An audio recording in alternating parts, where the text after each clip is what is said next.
हैं दोस्तों, आइए देखते हैं आज हम लोग विटामिन्स के एक नए चैप्टर्स को। आज हम लोग विटामिन्स के बारे में यहाँ चर्चा करेंगे। तो सबसे पहले बात कर लेते हैं विटामिन्स की खोज किसने की। तो विटामिन्स की खोज फंक नामक वैज्ञानिक ने किया था। आगे कुछ क्वेश्चंस को हम इसमें देखते हैं। कह रहा है कि विटामिन उपापचयी क्रियाओं के लिए महत्वपूर्ण भूमिका अदा करते हैं। ये तो सब लोग जानते हैं। ये विभिन्न रोगों से हमारी रक्षा भी करते हैं। जो विटामिन्स होते हैं ये विभिन्न रोगों से हमारी रक्षा करते हैं। जैसे आप लोग जानते होंगे हर एक चीज़ का अलग अलग काम है। जैसे कार्बोहाइड्रेट और वसा हमारे शरीर को शक्ति देते हैं। विटामिन्स हमारे शरीर को बीमारियों से रक्षा करते हैं। आगे देखते हैं हम कुछ क्वेश्चंस को इसमें। और इसके बाद इसके पहले एक चीज़ और हम लोग चर्चा कर लेते हैं। क्या है कि कौन से ऐसे विटामिन्स हैं जो जल में घुलनशील हैं। तो हमको याद रखना है बी और सी, यानी विटामिन बी और सी जल में घुलनशील होते हैं। याद करने का ट्रिक है W फॉर वाटर, यानी WBC, यानी वाटर में कौन घुलनशील है, बी विटामिन और विटामिन सी, और बाकी सभी विटामिन्स वसा में घुलनशील होते हैं। आगे देखते हैं हम लोग। पहले क्वेश्चन पे आते हैं। पहले क्वेश्चन में देख लेते हैं हम लोग। कह रहा है कि विटामिन ए का जो नाम होता है वो होता है रेटिनॉल। याद रखना है विटामिन ए का नाम होता है रेटिनॉल। इसकी कमी से रतौंधी नामक रोग हो जाता है। आप लोग जानते ही होंगे कि विटामिन ए का नाम रेटिनॉल है और इसकी कमी से क्या हो जाता है, रतौंधी नामक रोग हो जाता है। अगले विटामिन के बारे में हम लोग देख रहे हैं। अगला विटामिन हमारे पास है विटामिन डी। विटामिन डी को कैल्सीफेरॉल कहते हैं। विटामिन डी को क्या कहते हैं दोस्त, कैल्सीफेरॉल कहते हैं। और इसकी कमी से क्या हो जाता है, हड्डी में रोग हो जाते हैं, यानी हड्डियाँ कमज़ोर हो जाती हैं। ठीक, सूखा रोग भी हो जाता है जिसे ऑस्टियोमैलेशिया कहते हैं। और ये कहाँ से मिलता है हमें विटामिन डी। विटामिन डी हमें कहाँ से मिलता है, सूर्य के प्रकाश से सबसे ज़्यादा मिलता है।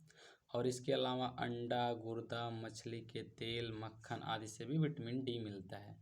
अगले विटामिन की बात कर रहे हैं। अगला विटामिन हमारे पास है विटामिन ई। विटामिन ई का रासायनिक नाम होता है टेकोफेरॉल। विटामिन ई का रासायनिक नाम क्या होता है, टेकोफेरॉल। और ये कहाँ से मिलता है हमें, अंडे की जर्दी से मिलता है, तेल से मिलता है, गेहूं से मिलता है, सोयाबीन से मिलता है। इसके अलावा अंकुरित अनाज से भी विटामिन ई की पर्याप्त मात्रा मिलती है। आगे देखते हैं हम लोग। और विटामिन ई की कमी से जनन क्षमता में कमी हो जाती है, अर्थात जो हमारी प्रजनन क्षमता है इसमें कमी आ जाती है। अगला विटामिन हमारे पास है विटामिन के। विटामिन के का रासायनिक नाम क्या है, फिलोक्विनिन। क्या नाम है, विटामिन के का नाम है फिलोक्विनिन। ये कहाँ पाया जाता है, ये हरी पत्तियों में होता है। हरी पत्तियों में पाए जाते हैं विटामिन के, इनका सेवन करना चाहिए। इसके अलावा टमाटर है, गोभी है, सोयाबीन है। ठीक, आगे देखते हैं। इसकी कमी से क्या होगा, रक्त का थक्का नहीं जमता है जल्दी, यानी जो रक्त का थक जब हमें कहीं चोट लग जाती है तो रक्त का थक्का तुरंत जमता है। अगर आपके अंदर विटामिन के की कमी है तो रक्त का थक्का जल्दी नहीं जमेगा। अच्छा, एक और रोग होता है जिसे बोलते हैं, जैसे हीमोफीलिया में तो रक्त की कमी हो जाती है, यानी जब रक्त की कमी होती है उसे कहते हैं हीमोफीलिया। यदि शरीर के अंदर अगर रक्त की कमी है, या कहते हैं कि शरीर के अंदर लौह की कमी है, क्योंकि आप जानते होंगे कि रक्त में लौह पाए जाते हैं, लौह तत्व पाए जाते हैं। तो लौह तत्व की कमी से हीमोफीलिया हो जाता है। या आप ऐसे भी कह सकते हैं कि शरीर में रक्त की कमी से कौन सा रोग हो जाता है, तभी बताइए आप लोग, हीमोफीलिया। आगे देखते हैं हम लोग। अगला हमारे पास है, कह रहा है कि विटामिन B1। विटामिन आप जानते होंगे कि बी में विटामिन बी कुल 12 प्रकार के होते हैं। तो पहले विटामिन B1 की बात करते हैं। विटामिन बी का रासायनिक नाम है थायमिन। अच्छा, इसकी कमी से हो जाता है बेरी नामक रोग। ये किस में पाया जाता है, अनाज में पाया जाता है, फलियों में, सोयाबीन, अंडा, मांस आदि में। अगला है विटामिन B2 का नाम है राइबोफ्लेविन। क्या नाम है, राइबोफ्लेविन। इसकी कमी से कीलोसिस रोग हो जाता है। दोस्त, नाम, रासायनिक और उसकी कमी से कौन से रोग हो जाते हैं, यही क्वेश्चन ज़्यादा पूछे जाते हैं। अगला इम्पोर्टेंट हम लोग देख रहे हैं। अगला इम्पोर्टेंट हमारे पास है विटामिन B6, जिसे पायराडॉक्सिन कहते हैं। क्या कहते हैं, पायराडॉक्सिन। विटामिन B6 को क्या कहते हैं, पायराडॉक्सिन। इसकी कमी से रक्तक्षीणता मतलब रक्त की कमी, चर्म रोग, पेशियों में ऐंठन, ये सब हो जाते हैं। आगे देखते हैं। अगला हमारे पास विटामिन है, उसका नाम है विटामिन विटामिन B9, क्या नाम है? Vitamin B9। विटामिन B9 की कमी से कौन सा रोग हो जाता है दोस्त? विटामिन B9 की कमी से, विटामिन B9 की कमी से रक्त क्षीणता या वृद्धि में कमी हो जाती है। रक्त क्षीणता से इसकी कमी से भी हो जाती है और इसकी कमी से भी हो जाती है। और विटामिन B9 का जो नाम है वो है फोलिक अम्ल। क्या है? फोलिक अम्ल। और एक चीज़ और जानिए कि फोलिक अम्ल सेब में पाए जाते हैं। फोलिक अम्ल कहाँ पाए जाते हैं दोस्त? फोलिक अम्ल पाए जाते हैं सेब में। सेब का जो मुख्य तत्व है वो है फोलिक अम्ल। और ये विटामिन B9 को भी फोलिक अम्ल कहते हैं। आगे देख रहे हैं हम लोग। अगला क्वेश्चन हमारे पास है, कह रहा है कि विटामिन B12, इसका भी नाम याद रखिए आप लोग। विटामिन B12 का जो नाम है उसे बोलते हैं साइनोकोबालामिन। क्या बोलते हैं? साइनोकोबालामिन्स। इसकी कमी से कौन सा रोग हो जाता है दोस्त? इसकी कमी से तंत्रिका तंत्र के विकार हो जाते हैं, अर्थात न्यूरॉन्स डिजीज हो जाती हैं। आगे देखते हैं। उसके बाद क्या रहा है कि विटामिन C का रासायनिक नाम है एस्कॉर्बिक एसिड। विटामिन C का क्या नाम है? Ascorbic acid. और आप जानते होंगे विटामिन C के जो प्रमुख तत्व हैं वो हैं आंवला, नींबू, यानी जितने भी खट्टे फल होते हैं वे सब विटामिन C के क्या हैं? प्रमुख पोषक तत्व हैं। इसकी कमी से क्या हो जाएगा? स्कर्वी नामक रोग हो जाएगा, मसूड़ों में सूजन हो जाएगा। आगे देखते हैं। अगला क्वेश्चन हमारे पास है, अगला क्वेश्चन कह रहा है कि, अच्छा ये हमने पहले इसके बारे में चर्चा कर लिया है कि विटामिन की खोज किसने किया था? फंक ने। इनका पूरा नाम है कैसिमीर फंक। आगे देखते हैं। विटामिन ए किस में पाया जाता है? तो विटामिन ए पालक में, गाजर में, शकरकंद में, यकृत के तेल में। आगे देखते हैं हम। विटामिन ए की कमी से रतौंधी नामक रोग हो जाता है। पीछे हम लोगों ने इसे पढ़ लिया है।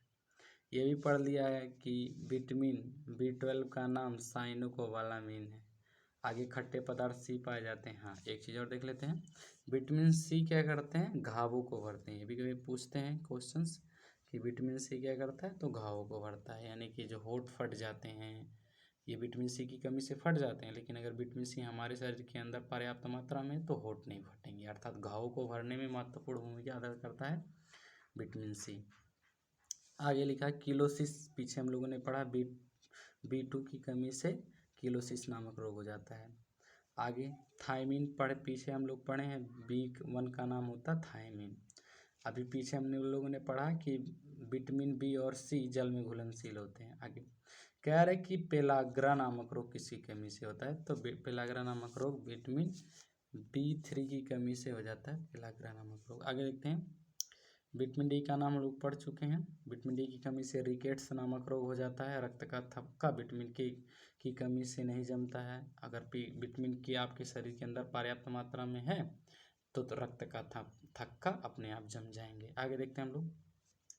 कह रहे हैं कि किस विटामिन को शरीर की प्रतिरक्षा प्रणाली कहते हैं? ये भी क्वेश्चन बहुत फेमस है कि शरीर की प्रतिरक्षा प्रणाली किस विटामिन को कहते हैं? तो एस्कॉर्बिक एसिड को कहते हैं, अर्थात विटामिन C को कहते हैं।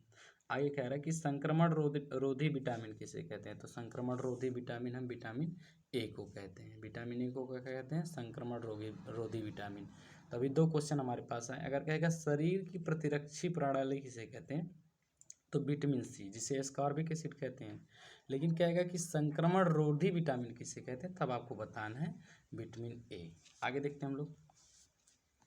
अगला क्वेश्चन हमें किस विटामिन में कोबाल्ट पाया जाता है? तो विटामिन B12 में कोबाल्ट पाया जाता है। और आप लोग पढ़े, अभी हम लोग बताए भी हैं कि इसका नाम क्या होता है? कोबालामिन होता है। आगे देखते हैं हम लोग। कह रहा है कि अनाज के छिलके में मुख्यतः कौन सा विटामिन पाया जाता है? तो अनाज के छिलके में थायमीन विटामिन पाया जाता है, जिसे B1 कहते हैं। आगे कह रहा है कि भोजन में रेशे का क्या महत्व है? तो भोजन में रेशेदार भोजन आराम से पेट में पच जाते हैं, यही सब महत्व है। इनमें ग्लूकोज की मात्रा कम होती है, जिससे शरीर में ट्यूमर नहीं बनता है। तो इस क्वेश्चन को भी ध्यान दीजिएगा कि भोजन में रेशे का क्या महत्व है।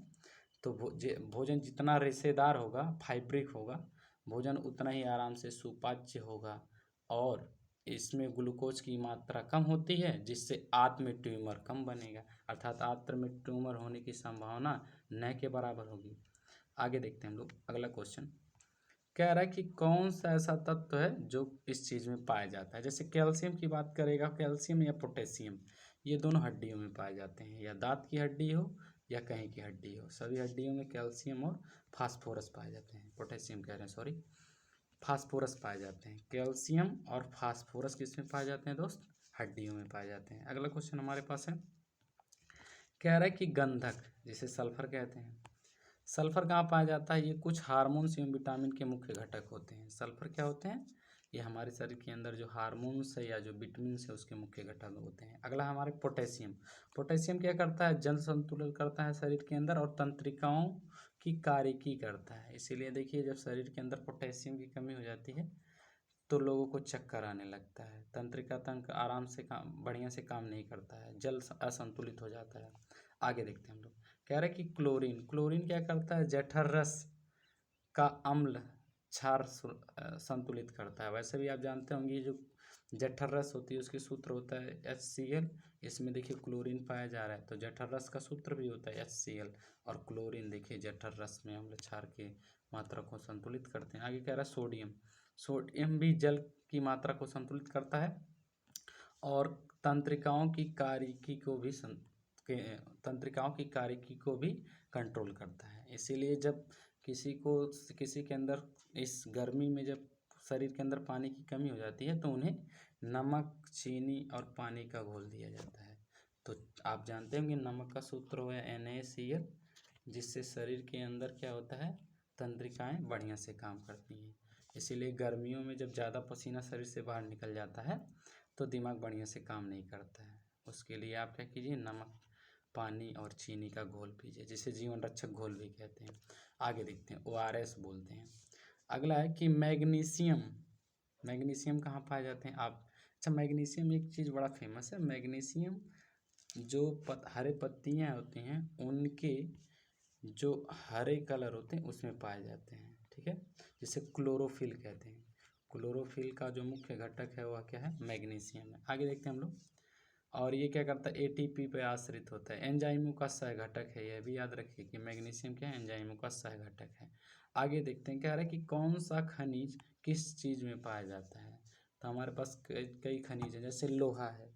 लोहा किस में पाया जाता है दोस्त? केले और खजीर में क्या पाए जाते हैं? लोहे की मात्राएं पाई जाती हैं। पोटेशियम पालक के अंदर पाई जाती है। ये क्वेश्चन बहुत बार पूछा गया है कि पोटेशियम किस चीज़ में पाया जाता है, तो आपको बताना पालक में। आयोडीन, तो आयोडीन युक्त नमक में पाया जाता है। कैल्शियम आप सब लोग जानते हैं दूध और अंडे में पाया जाता है। कह रहे कौन सा तत्व किडनी में पथरी को बनने से रोकता है?